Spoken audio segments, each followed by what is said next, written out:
The most persistent myth about the Vietnam War is that it was simply misunderstood, that if the American public had been given more time, more context, more patience, they might have arrived at a different conclusion, that the failure was one of communication, of framing, of public relations management gone wrong. But the record does not support that interpretation. The record supports something harder to accept. The war was not misunderstood. It was misrepresented, and the misrepresentation was not accidental. It was systematic, institutional, and sustained across multiple administrations, across chains of command, across the distance between what soldiers experienced in the field and what their superiors chose to report. The gap between those two things was not a gap in understanding. It was a gap that was maintained deliberately because the alternative, telling the truth about what was actually happening, would have required admitting that the entire enterprise had been built on metrics that measured activity instead of progress, and that no one at the top of the chain of command had a workable definition of what winning actually looked like. That is where this story begins. Not with the first American advisors who arrived in South Vietnam in the early 1950s, not with the Gulf of Tonkin, not with the escalation under Johnson or the drawn-out disengagement under Nixon. It begins with a simpler and more corrosive problem. The war had no agreed-upon standard of success, and rather than confront that problem honestly, the institutions responsible for conducting the war invented a language of success that substituted numbers for reality. Body counts, kill ratios, pacification percentages, hamlets secured, miles of road opened, tons of rice denied to the enemy. These were the currencies of a war that could not explain itself in any other terms, and they shaped everything that followed, including what soldiers could and could not say in letters home. A soldier writing home from the Mekong Delta in 1967 faced a particular kind of silence. It was not the silence of censorship in the formal sense, though formal censorship existed.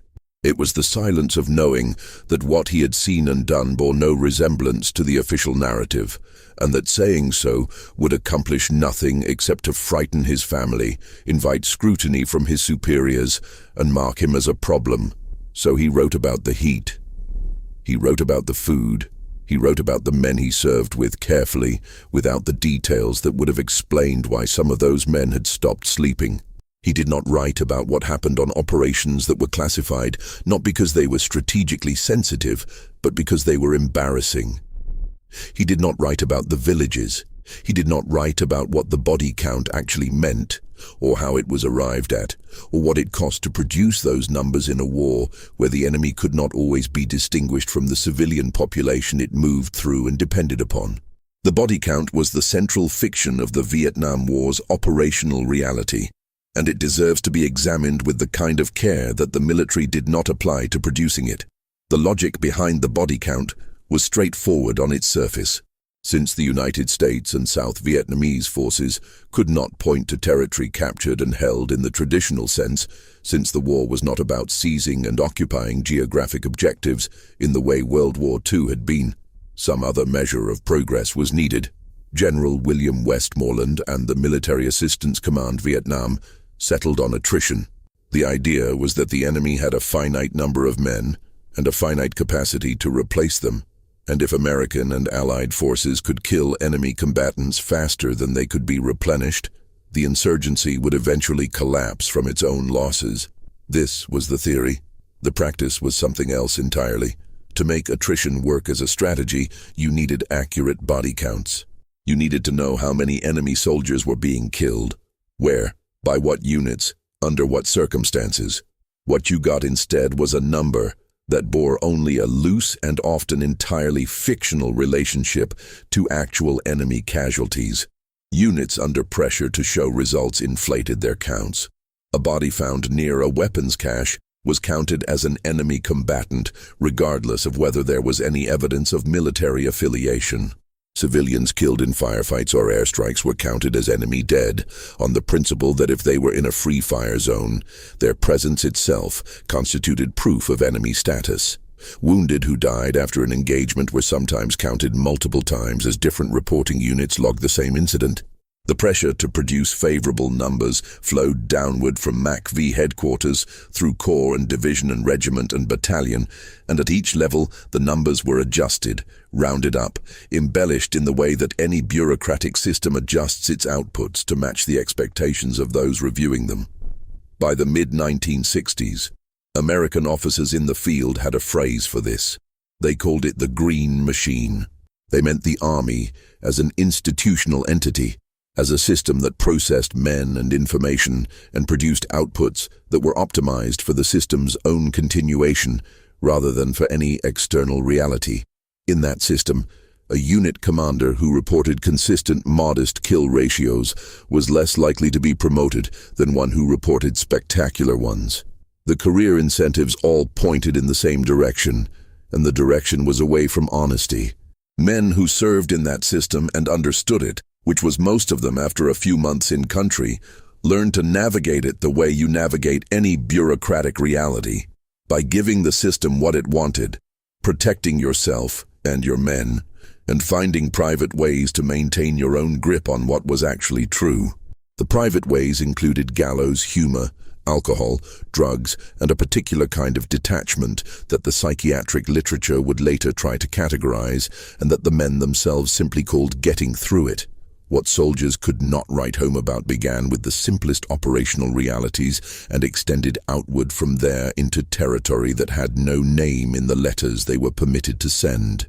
They could not write, with any specificity, about rules of engagement that bore no relationship to the environment in which they were actually operating.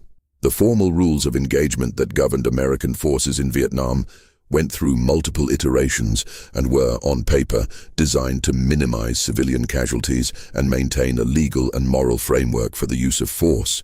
In practice, those rules were regularly suspended, modified, ignored, and worked around in ways that were understood by everyone in the chain of command and acknowledged by almost no one in official communications. Free fire zones, areas designated as hostile territory where any military-aged male could be considered a combatant, were established and expanded throughout the war. The designation was a bureaucratic convenience that resolved the most difficult problem in counterinsurgency, distinguishing between the enemy and the population the enemy lived among, worked with, and was often indistinguishable from. The designation did not solve the problem. It eliminated it by definition, by deciding that in certain geographic areas, the distinction no longer needed to be made.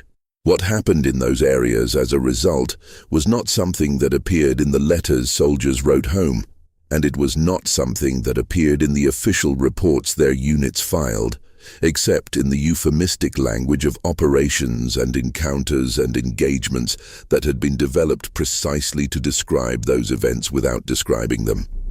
The helicopters changed everything about how the war was fought and almost nothing about what the war produced. Air mobility gave American forces a tactical flexibility that their opponents lacked. A unit under pressure could be extracted, reinforcements could be inserted, supplies could reach positions that ground transport could never have accessed. The helicopter was the defining technology of American operations in Vietnam, in the way the machine gun had defined the Western Front in the First World War, and like the machine gun, it shaped tactics without resolving the fundamental strategic problem that the tactics were supposed to address. You could move faster with helicopters. You could strike further out. You could put soldiers in places that would have been unreachable before. But the soldiers still had to hold ground against an enemy who had been fighting on that ground for decades and who had developed a sophisticated understanding of how to survive American firepower while waiting for it to move on. The experience of the helicopter insertions was one of the things that soldiers found nearly impossible to convey in letters home. The sensation of being lowered into a hot landing zone, of the aircraft flaring out, and the door gunners opening up, and the noise being total, and the smoke and the grass flattening, and then the seconds of running with full kit before you were in the tree line and the helicopter was already climbing away, leaving you there. That was not something language handled well, and the letters that tried to describe it ended up being about the helicopter rather than about what the helicopter left behind. The men it left behind in a hot LZ were operating in a state of sensory and cognitive overload that the clinical literature would later describe as acute stress response, but that in the moment was simply the world arranged into two categories: things that were going to get you killed and things that were not, and the inability to be certain which was which. The inability to be certain which was not a temporary condition that cleared up after the initial shock. It was the baseline condition of counterinsurgency warfare, and it persisted across the entire duration of a soldier's tour. The enemy moved through the same villages, markets, and roads that civilians used. He was supplied by networks of support that included people who had no formal affiliation with any armed organization. He fought when he chose and disappeared when he chose, and the landscape offered him concealment that American technology could complicate but could never entirely eliminate. What this meant operationally was that a soldier who had been in country for 6 months was still operating with a level of uncertainty about his environment that would have been considered intolerable in almost any other military context, and that the psychological cost of maintaining combat readiness under conditions of persistent, unresolvable uncertainty was something that did not show up in any of the metrics that MACV used to measure the war's progress. The psychiatric casualties of the Vietnam War are one of the subjects that was most comprehensively suppressed during the conflict itself. The Army had a system for handling psychiatric cases, which it called combat exhaustion, in the early years of heavy American involvement, and which it later acknowledged with greater honesty as it became impossible to deny the scale of the problem. Men who broke under the stress of the war were evacuated when their condition made them a danger to their units or to themselves, treated briefly, and often returned to the same units and the same conditions that had produced the breakdown in the first place. The logic was operational. Psychiatric casualties represented a drain on unit strength, and returning men to duty as quickly as possible was the most efficient use of the resource. The effects of cycling men back into combat shortly after psychiatric crises and the long-term consequences of the conditions they were being cycled back into were not subjects that the military medical establishment spent much time on during the war, and they were certainly not subjects that appeared in the letters soldiers wrote home. Drug use in Vietnam was another reality that existed in the gap between the official record and the lived experience of the men who served there. The official Army position on drug use was unambiguous. It was prohibited, it was subject to punishment, and it was a disciplinary problem that was being addressed through command emphasis and legal sanctions. The reality in the field was that by the late 1960s, drug use had become sufficiently widespread that it was less a disciplinary problem than an environmental condition. Marijuana was available throughout South Vietnam, cheap and potent, and its use was sufficiently common in rear areas and base camps that commanding officers were sometimes uncertain whether addressing it directly would produce more disruption than ignoring it. Heroin became available in substantial quantities after 1970, when the Laotian and Thai networks that supplied it found that American servicemen represented a profitable market, and the purity of the heroin available in Vietnam was dramatically higher than what was available on the streets of American cities, which meant that men who experimented with it in country and then returned home were not prepared for what a domestic supply would do to them. The letter home that tried to explain any of this faced not just the problem of the censor, but the deeper problem of a frame of reference that didn't exist on the other end. A soldier writing to his parents in Ohio or Georgia or California was writing to people whose understanding of the war had been formed by television news and newspaper reporting that was, for the first years of heavy American involvement, systematically optimistic, and that became darker and more critical only gradually, in a curve that lagged months or years behind the reality that soldiers were experiencing. The gap between what was reported and what was real meant that letters which told the truth read like aberrations, like the complaints of men who were having a hard time adjusting, rather than as accurate accounts of an institutional failure of enormous proportions. The Phoenix program represents one of the clearest examples of the gap between what the war was in its official description and what it was in its operational reality. conceived as an intelligence-led effort to identify and neutralize the Viet Cong infrastructure, the networks of cadres, tax collectors, recruiters, and political officers who formed the organizational backbone of the insurgency. The program was a rational response to a genuine strategic problem. If you could not beat the insurgency on the battlefield because the battlefield was everywhere and nowhere, you could potentially dismantle it from the inside by identifying and removing the people who made it function. The logic was sound. The implementation was something else. In practice, the Phoenix program produced a mix of genuine intelligence successes, bureaucratic padding, score settling between local South Vietnamese officials and their personal enemies, and killings that bore no relationship to the stated objective of neutralizing the Viet Cong infrastructure. Provincial reconnaissance units, the paramilitary forces that did much of the program's operational work, operated under supervision that varied enormously from province to province. The program had quotas, a certain number of neutralizations per month, per province, per district, and quotas in a system without reliable intelligence and without consistent oversight produce predictable results. People were killed who had nothing to do with the Viet Cong infrastructure. People were killed who had been identified by informants with personal vendettas. People were killed who had been correctly identified as infrastructure members, but whose deaths produced no degradation of the network because the network was more resilient and adaptive than the intelligence assessment suggested, and all of it was logged as progress. The soldiers and civilians who operated within the Phoenix program knew what they were doing and knew, in many cases, that what they were doing bore only a partial relationship to the stated mission. Some of them wrote about it afterward. During the war, they did not write about it in letters home because there was no language available to them that would have made it comprehensible to someone who had not been there, and because the things they would have had to say would have raised questions that they were not equipped to answer, and that would not have produced any useful result. Fragging, the killing or wounding of officers and NCOs by their own men, is one of the Vietnam War's most disturbing operational realities, and it received almost no attention in the official reporting produced during the war. The word itself comes from fragmentation grenade, which was the weapon of choice for these attacks, because it left no ballistic evidence and could be attributed to enemy action or accident. The Army acknowledged fragging incidents in internal communications, but was reluctant to publicize them, for reasons that were both obvious and understandable. The existence of a pattern of soldiers killing their own leaders was not a story that supported the institutional narrative of a professional military performing its mission under difficult conditions.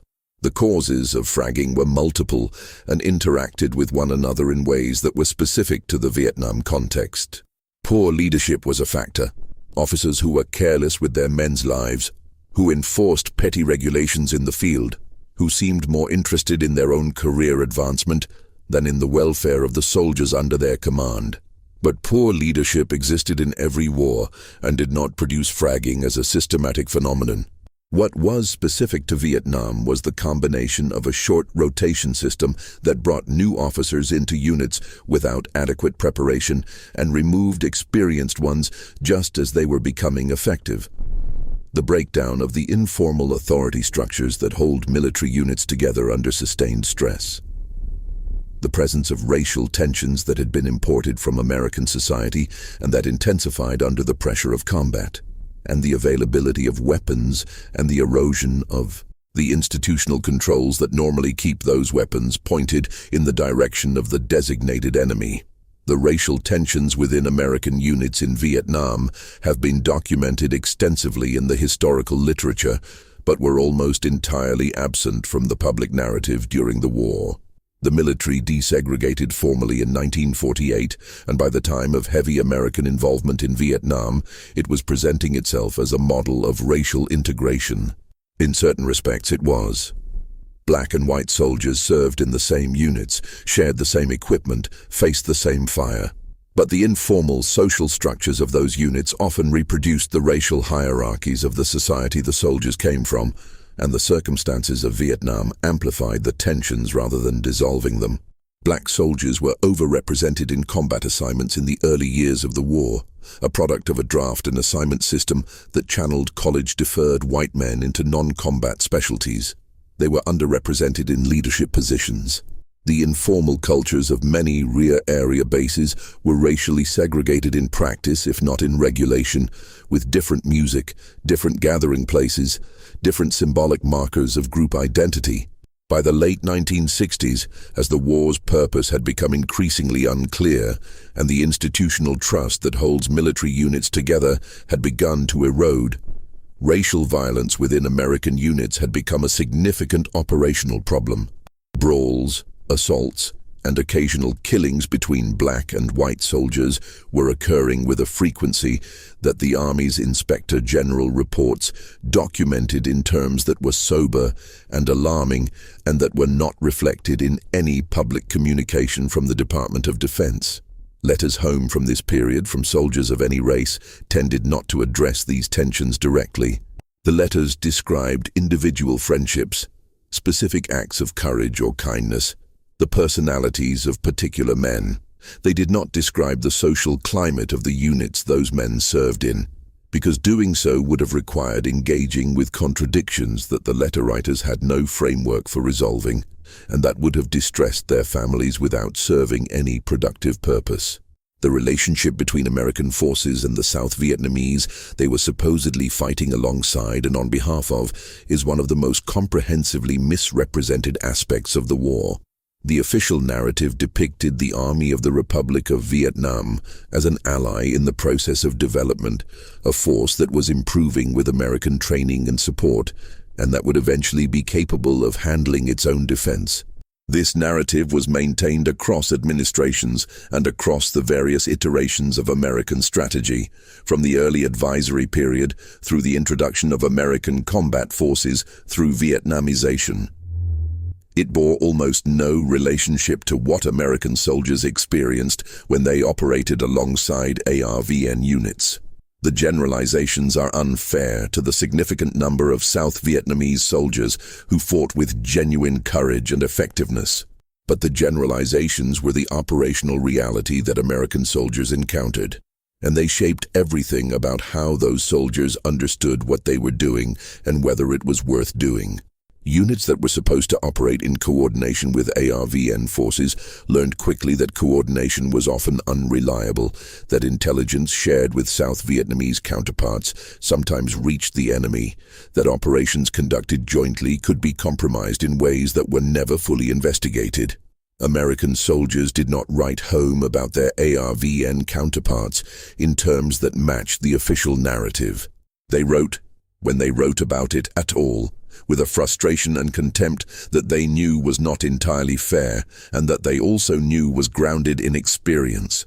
The corruption of the South Vietnamese government and military was not a secret during the war. It was documented in American government reports, acknowledged in private communications between officials, and experienced directly by the soldiers and civilians who had to work within it. Province chiefs who sold military appointments, officers who kept the names of dead soldiers on unit rosters and pocketed their pay, supply chains where American equipment disappeared into black markets, intelligence services that were penetrated by the Viet Cong infrastructure that Phoenix was supposed to be dismantling. The corruption was not a peripheral feature of the South Vietnamese system. It was structural, and it undermined every aspect of the pacification and development programs that American strategy depended upon. A soldier who had spent 6 months in a district advisory capacity and watched American aid money disappear, watched a district chief operate as a feudal lord, collecting tribute from the population he was supposed to be protecting, watched the pacification metrics that headquarters asked about bear no relationship to the actual security situation on the ground. That soldier was not in a position to write a letter home that explained what he had seen, without also explaining why it mattered and what it meant for the larger enterprise he was part of. And explaining what it meant required an analysis of American policy that was above his pay grade and that, if expressed in a letter, might find its way to someone who would use it to create problems for him or his unit. The village was the basic unit of the war's contested reality, and the village was where the gap between official understanding and operational experience was widest. American strategy went through multiple phases in its approach to the rural population, from the strategic hamlet program of the early 1960s, which attempted to separate the population from the insurgency by relocating them into fortified settlements, through the various iterations of pacification and counterinsurgency doctrine that followed. All of these approaches shared a common assumption that the rural South Vietnamese population was a neutral or potentially pro-government resource that could be secured and won over if the right combination of military pressure and development assistance was applied. The assumption was contested. Vietnamese rural society had been shaped by decades of colonial rule and intermittent warfare, and its relationship with any central government, French, Japanese, American-backed Saigon, was conditioned by a deep pragmatism about where power actually resided and what compliance with that power cost. Villages in contested areas often had de facto arrangements with both the Viet Cong and the Saigon government, paying taxes or providing services to both, calculating their survival in terms of the local balance of force rather than the ideological abstractions that American strategists used to frame the conflict.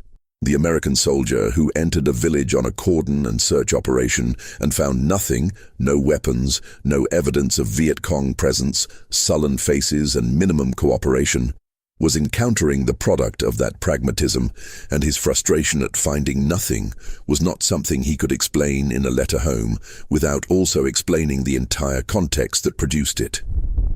The free fire zone logic extended its consequences further than the territory it formally designated. Once you had established the principle that geographic location could determine combatant status, once you had decided that certain areas of the country were sufficiently contaminated with enemy presence that the distinction between combatant and civilian could be suspended, the logic was available for broader application. Commanders who were frustrated by an enemy that would not stand and fight, by populations that would not cooperate, by hamlets that had been cleared and cleared again and kept returning to enemy influence, found in the free fire zone logic a template for a kind of warfare that was brutally simple. If everyone in a given area was a potential enemy, you could apply firepower to the area without the complicating requirements of distinction and proportionality that the laws of war nominally imposed. The consequences of this logic were documented in the field by the soldiers who participated in the operations it produced, in the sense that they saw and knew what happened. They were not documented in the official reports those operations generated, which recorded fires and engagements and enemy casualties in terms that stripped the events of the context that would have made them recognizable for what they were. The soldiers who participated carried the weight of that documentation privately, in the form of the memories and the moral injuries that the clinical literature would eventually struggle to address, and that the veterans' culture of the 1970s expressed in ways that American society found difficult to receive or process. Air power was applied to Vietnam on a scale that is still difficult to fully comprehend, and the scale itself was one of the things that the official narrative systematically obscured. The United States dropped more tonnage of bombs on Vietnam, Laos, and Cambodia than was dropped by all sides combined in the entire Second World War. The bombing campaigns were justified in terms that emphasized precision, in terms of military targets destroyed and enemy supply lines cut and infiltration routes interdicted. The reality was that the technology of the time could not deliver the precision the justifications implied, that bombing campaigns against guerrilla forces operating in dense jungle terrain and among civilian populations were inherently imprecise regardless of the munitions used, and that the civilian casualties produced by those campaigns were a strategic liability that generated more enemy recruits than the tactical gains produced.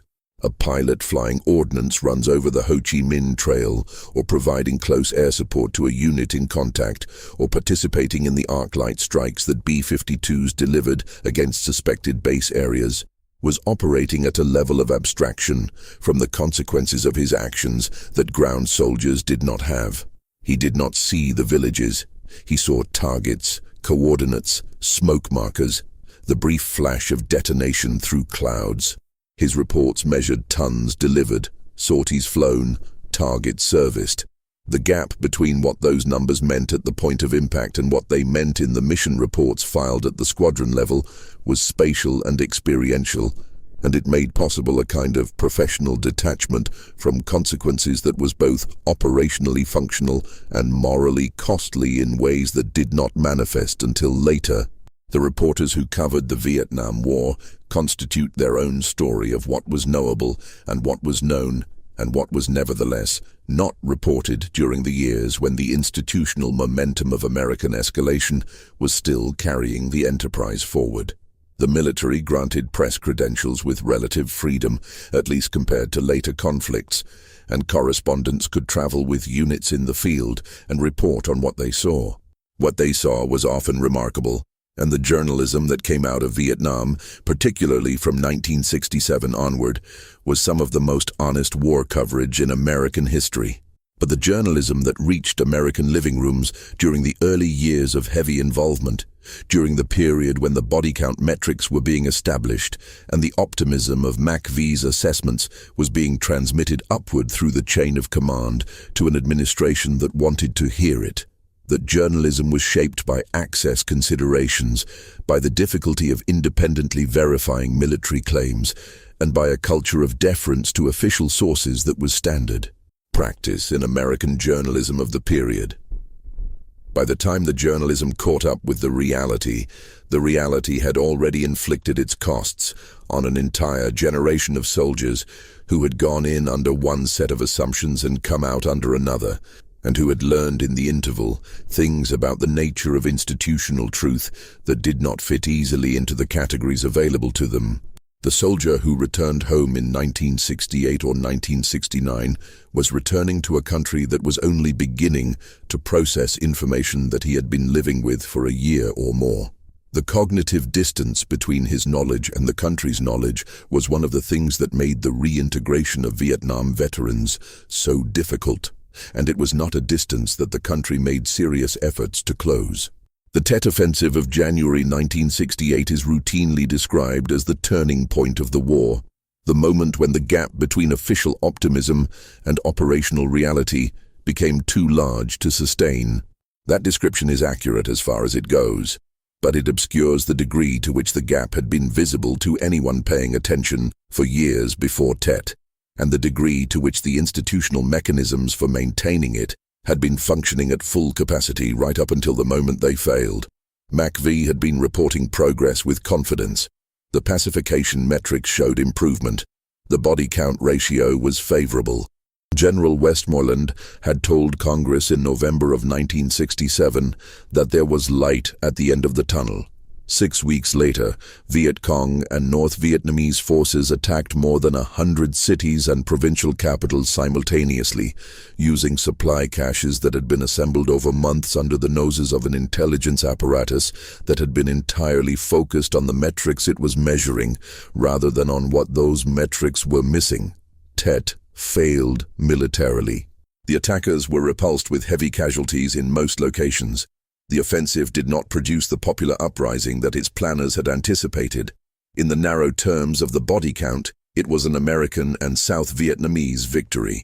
But it demonstrated, beyond the possibility of further institutional denial, that the war that MACV had been describing for 3 years bore no relationship to the war that was actually being fought.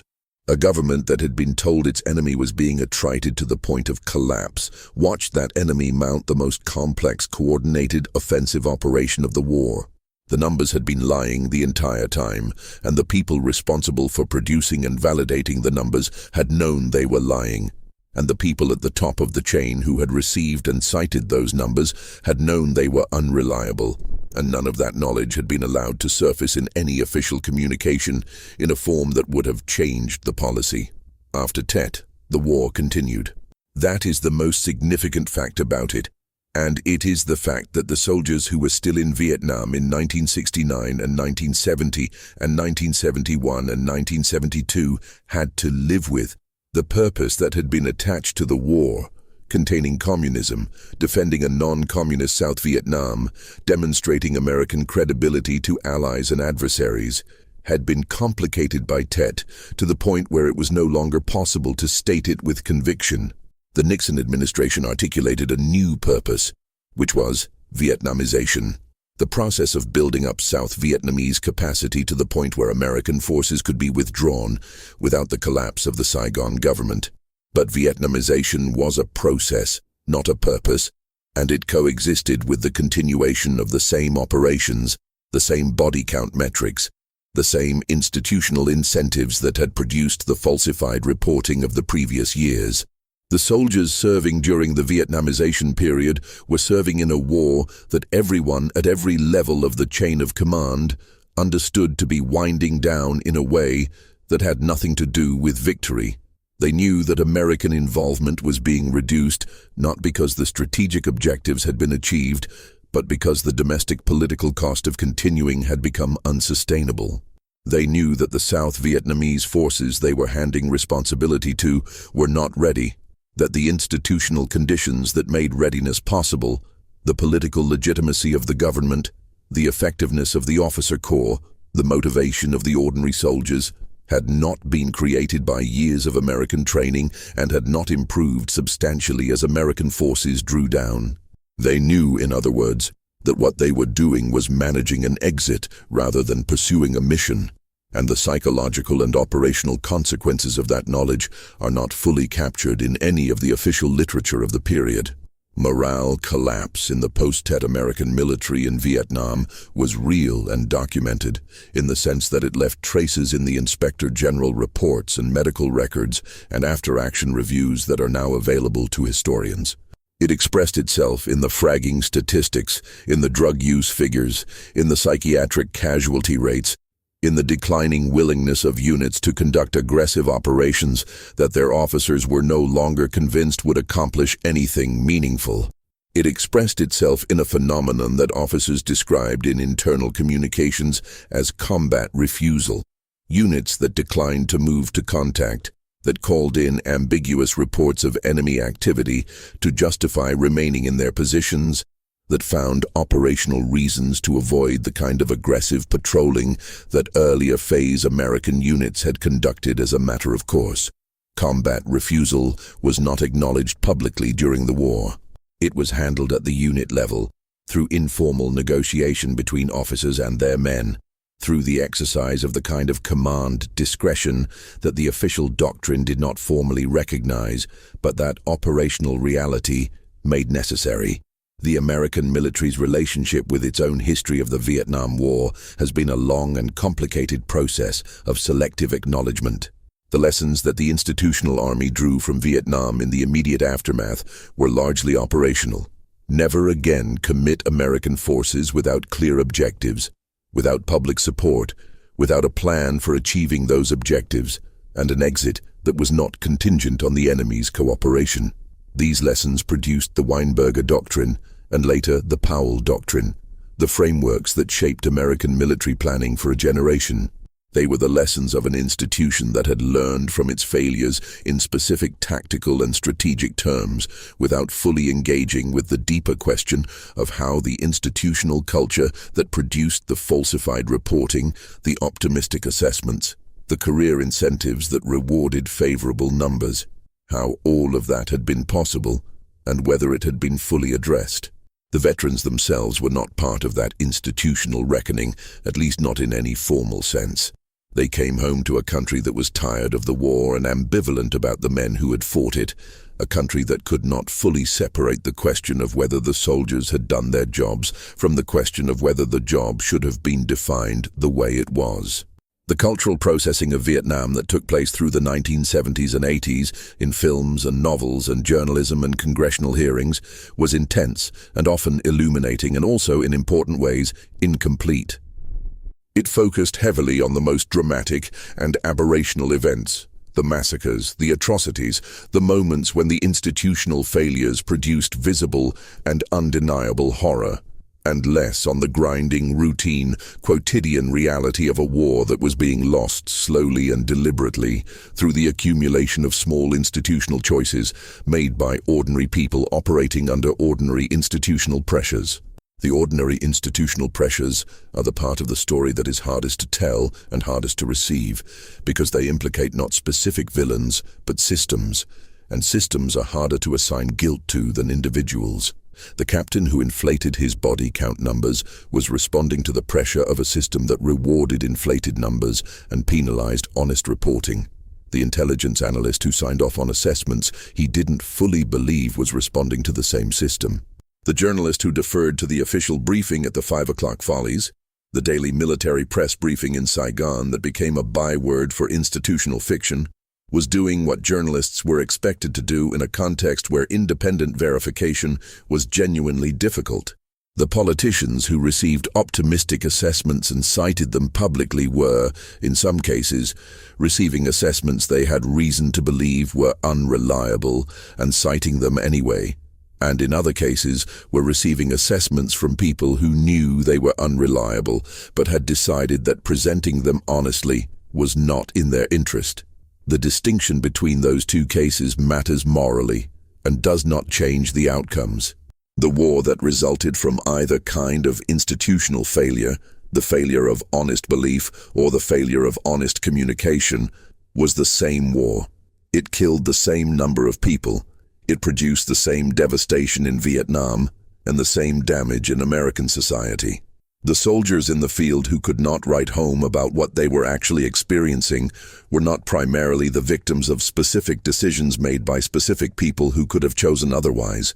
They were the products of a system that had developed a self-sustaining capacity to maintain a fictional account of itself under conditions where the fiction was increasingly incoherent. The tunnels of Cu Chi are a physical artifact of the war's asymmetry that received considerable attention after the fact and almost none during the war when it was relevant. The Viet Cong had constructed an extensive network of underground tunnels in the 3-Corps Tactical Zone northwest of Saigon, a network that eventually extended for hundreds of miles and that served as command centers, hospitals, supply depots, and living quarters for thousands of combatants. American forces operated over and around this tunnel network for years, conducting operations in areas that were riddled with entrances and connections below them, without fully comprehending the scale of what existed underground. Tunnel rat teams were organized to clear sections of the network. Teams of small soldiers who went into the tunnels with pistols and flashlights and experienced the war in a form that bore no relationship to the air-mobile, fire support-heavy operational framework that the rest of the American military was working within. The tunnel rats operated in near darkness, in spaces where the physical superiority and firepower advantage that American doctrine depended upon were entirely irrelevant. They operated alone or in small groups, relying on their own senses and judgment with no possibility of calling in support, no possibility of extraction if things went wrong. What they found in the tunnels, evidence of a degree of organizational sophistication and long-term commitment that the official assessments of enemy capability consistently underestimated, was information that filtered upward through the system in forms that were adjusted to fit the prevailing narrative rather than to challenge it. The tunnels were being cleared, the report said. Progress was being made.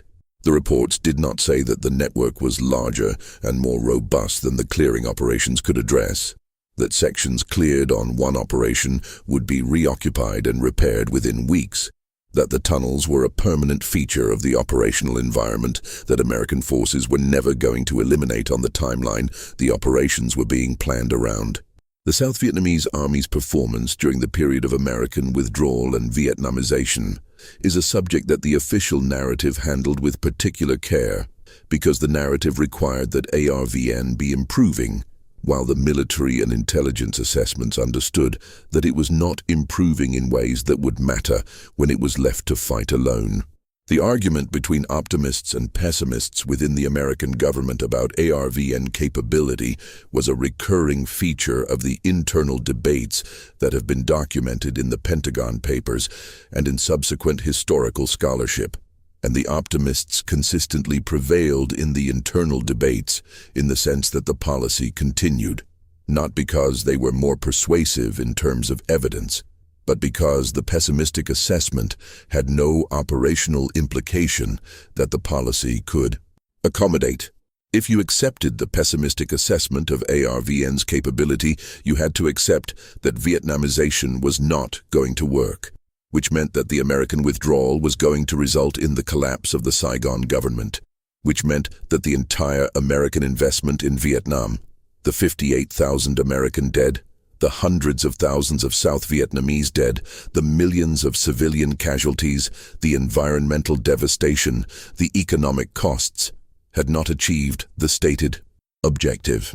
Accepting that conclusion in official policy terms during the period when American forces were still in Vietnam and American credibility was still described as being at stake was not something the institutional system could accommodate.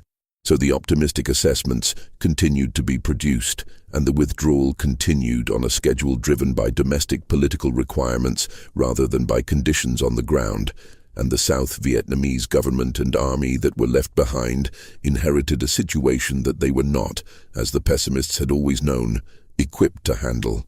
Laos and Cambodia represent two geographic extensions of the Vietnam War that were conducted with a degree of official secrecy that was not a matter of operational security but of political necessity. The legal and diplomatic framework under which American forces were operating in Southeast Asia did not permit operations in neutral countries, and operations in Laos and Cambodia were therefore systematically misrepresented or concealed rather than acknowledged and justified. The bombing of the Ho Chi Minh Trail supply routes through Laos, Operation Steel Tiger and its successors, was an open secret in journalistic terms and a classified program in official terms, a distinction that produced the peculiar situation where information was publicly available that the government was simultaneously denying. The ground operations in Cambodia that were authorized in 1970 were announced, producing a political crisis in the United States that accelerated the withdrawal timeline. But the earlier and more extensive covert operations in both countries were maintained under classification long after their operational significance had passed. The soldiers and airmen who participated in these operations operated under orders that included explicit instruction not to discuss the operations. The men who ran covert ground operations in Laos and Cambodia, the Special Operations Forces organized under the Military Assistance Command Studies and Observations Group, a name designed to be as uninformative as possible, were operating outside the framework that the rest of the military used without the formal chain of command safeguards that theoretically governed the conduct of American forces elsewhere. They were fighting in a war that officially did not exist, in territory where the United States officially had no forces, and their casualties were officially logged in ways that obscured the circumstances of their deaths. Men who died in Laos were recorded as having died in Vietnam.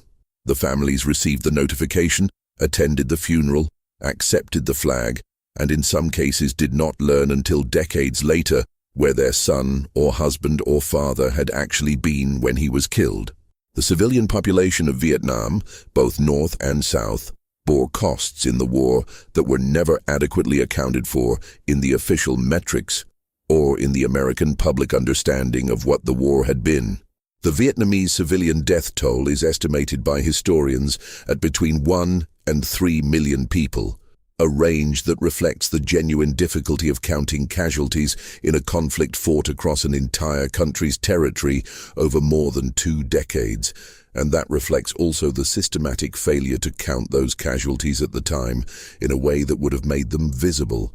American military doctrine required, in formal terms, an accounting of civilian casualties and a commitment to minimizing them. In practice, the doctrine could not be reconciled with the operational requirements of fighting an insurgency whose logistics and command structure were embedded in the civilian population, and the gap between what the doctrine required and what the operations produced was filled with the same institutional mechanisms that filled every other gap in the war: classification, euphemism, adjusted reporting, and the studied incuriosity of a system that had learned not to ask questions whose answers would be operationally inconvenient. The chemical defoliation program, Operation Ranch Hand, was one of the most extensive applications of herbicides in military history, and produced consequences that were entirely predictable from a scientific standpoint and entirely absent from the official assessments that evaluated the program's utility. The program used a range of defoliants, including the compound known as Agent Orange, to destroy jungle cover along infiltration routes and deny food crops to enemy forces operating in contested areas. The military utility of the program was contested even at the time. Defoliated jungle regrew, and the enemy adjusted its logistics to account for reduced cover. But the program continued for nearly a decade because it was producing the kind of visible, measurable activity that the system required, and because the evidence of its health consequences was, for most of that period, suppressed or dismissed. The soldiers who were exposed to Agent Orange during their service, who were not warned about its toxicity, who operated in areas recently sprayed, who were sometimes showered directly by aircraft that were applying the herbicide overhead, did not know in most cases that they were being exposed to a compound that would produce cancers and neurological conditions and birth defects in their children years after they returned home. They wrote letters home about the heat and the missions and the food. They did not write about the chemical smell in certain areas, about the defoliated landscape that had the particular quality of something that had been killed rather than simply cleared. They did not know what they were being exposed to, and they would not know for years. And by the time the Veterans Administration was forced to acknowledge the connection between Agent Orange exposure and the conditions veterans were presenting with, the men who were still alive to pursue claims had already spent decades being told that there was no evidence of a connection. The psychological aftermath of the Vietnam War was the subject of extensive clinical and research attention beginning in the early 1980s, when the term post-traumatic stress disorder was added to the diagnostic literature in a way that reflected, at least in part, the clinical experience of treating Vietnam veterans. The term was new. The condition it described was not. Men had come back from wars with the condition for as long as wars had been fought. What was new was the systematic effort to understand it clinically, to document it, to develop treatment approaches that were based on something more than the intuition of individual clinicians. What took longer to acknowledge was the degree to which the specific features of the Vietnam War, the ambiguity of the mission, the inability to distinguish enemy from civilian, the disconnection between the official narrative and the operational reality, the absence of a clear endpoint, the hostile or indifferent reception on return, had produced a form of the condition with specific features that required specific approaches. Veterans who came home and tried to talk about what they had experienced found an audience that was, in most cases, either incapable of receiving the information or unwilling to. The anti-war movement that had developed in American society was in some respects sympathetic to veterans, and in other respects made their reintegration more difficult by treating them as either victims of a corrupt system or as perpetrators of that system's crimes, neither of which was entirely wrong, and neither of which was useful to men who needed to find a way to live with what they knew. The pro-war segment of American society was not particularly better. It honored service in abstract terms while being unwilling to engage with the specific content of that service, with what the service had actually involved and what it had done to the men who performed it. The silence that the war created was therefore not just the silence of censorship and institutional suppression. It was also a social silence produced by the absence of an audience capable of receiving what the veterans knew. That silence persisted well beyond the end of the war. It persisted through the 1970s and 80s, when Vietnam veterans were largely invisible in the cultural and political life of the country, when the institutional adjustment to the lessons of Vietnam was proceeding in the defense establishment without the participation of the men who had actually learned those lessons. It persisted until the combination of the Vietnam Veterans Memorial, the clinical literature on post-traumatic stress, and the slow shift in cultural representations of the war began to create something approximating the conditions under which the knowledge these men carried could be received. The question of accountability for the institutional failures of the Vietnam War was addressed in American law and policy in ways that were, by the historical standards of how countries deal with military failures, relatively thorough. The Church Committee investigations of the mid-1970s documented the intelligence community's activities in Vietnam and elsewhere. The Pentagon Papers established a public record of the internal deliberations that had produced the policies.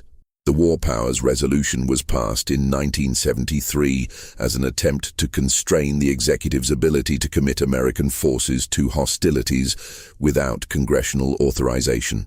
These were real institutional responses to real institutional failures. None of them produced individual accountability at the level of the decisions that had driven the falsification of reporting, the concealment of the true nature of operations, the systematic misrepresentation of the war's progress to the American public and to Congress.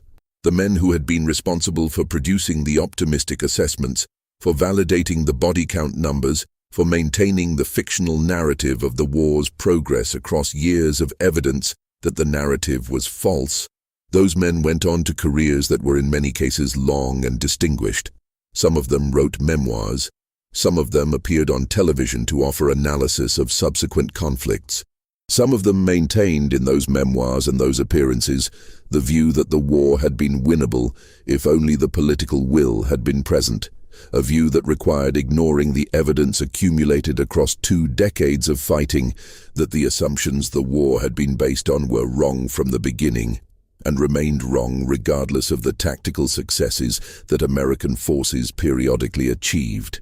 The fall of Saigon in April 1975 produced images: the helicopter on the rooftop, the crowds at the embassy gates, the final frantic evacuations that are fixed in the American historical imagination as the images of the war's end. But the war did not end for the Vietnamese. The reunification of Vietnam under the communist government of the North produced a period of reprisals, re-education camps, and economic mismanagement that imposed costs on the southern population that were different in nature from the costs of the war itself, but were also real and severe. The Vietnamese who had been associated with the American-backed government, who had served in the ARVN, who had worked with American civilian agencies or the Phoenix program, faced a future that the American withdrawal had entirely failed to account for in its planning. The South Vietnamese soldiers and officials who had been America's partners in the war were, in some cases, imprisoned for years in re-education camps. Some of them died there. Some of them eventually made it to the United States as part of the refugee flows that the war produced, and they joined the large Vietnamese American communities that established themselves in California and Texas and Virginia. Their experience of the war was different from the American soldiers' experience, but equally unassimilable into the categories that American culture made available. They had fought on the side that the United States had chosen to support, and they had watched the support withdrawn in a way that had nothing to do with whether the cause was worth supporting and everything to do with the American domestic political situation, and they carried knowledge about that withdrawal that was not convenient for any of the narratives that American culture was developing to make sense of the war. The institutional memory of the Vietnam War within the American military is a complicated artifact of the selective learning process that followed the conflict. The operational lessons were learned carefully. The development of the all-volunteer force, the adoption of a training and doctrine framework that emphasized combined arms and the air-land battle concept. The cultivation of a professional culture that rejected the careerism and optimism bias that had contributed to the falsified reporting of the Vietnam era. These were genuine improvements.